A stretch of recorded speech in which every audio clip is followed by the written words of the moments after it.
I'm seeing a lot of contents from the cloud chaser. Yes, mga cloud chaser yan. Hindi yan mga content creator. Sinasabi nila na ang worth daw ng cake, the 24-inch giant heart-shaped cheesecake ni Kamangyan at ni Julius ay nasa 3 million daw. Wow, 24-inch cheesecake lang yun and it's slab cake lang yun hindi siya yung layer So, magkano nga ba talaga to? Napakadali lang namang i-research nitong cake na to And knowing Kamangyan, I think kaya naman talaga niya afford yung cake na worth 3 million kung gugustuhin talaga nila, di ba? Napakadali lang namang malaman kung magkano talaga yung cake kasi malalaman mo naman kung sino yung gumawa ng cake nila.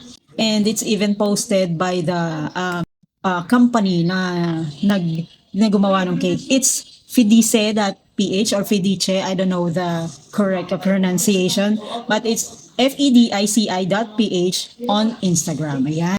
It's a 24-inch giant heart-shaped cheesecake. Kakaiba, di ba? Karamihan kasi ng mga cakes, wedding cakes, ay parang mga sponge cakes lang, di ba? But this one is cheesecake. So, malamang mas mahal talaga siya, di ba? Pero hindi siya aabot naman ng 3 million. Fedice, sila rin yung gumawa ng isa sa mga cakes ni Carla Abellana nung ikinasal siya.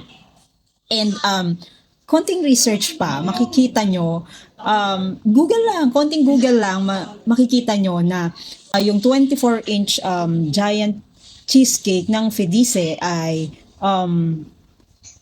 around 18,000 pesos. Yung mga mas mahal pa, siguro aabot ng like the one na nakasale sa kanila, nasa 40,000 pesos. Nakasale sila sa kanila now ng 50%. Yan. 40,000 yung round shape na giant cheesecake, 24-inch din. Nasa 40,000 pero nag-sale nung April 25 and 26 for only 20,000 pesos.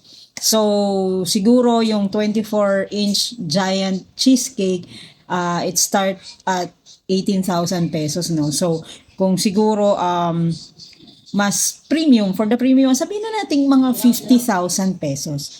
So, hindi aabot ng 3 million yun. So, doon sa mga nagko-content na kesyo 3 million daw, ayan, katulad nito, nagko-content na 3 million daw yung worth ng cake nila. Ang OA niya, wag nyo naman gamitin yung kasal ni Kamangyan at ni Julius. Huwag kayo manggamit masyado. Okay lang na gamitin nyo, pero wag naman kayong fake news.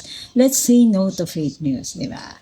So ayun, no, it's not 3 million pesos, but and siguro pinakamahal na mga 50,000 o sabihin na natin 100,000 pesos. Pero hindi aabot ng 3 million pesos.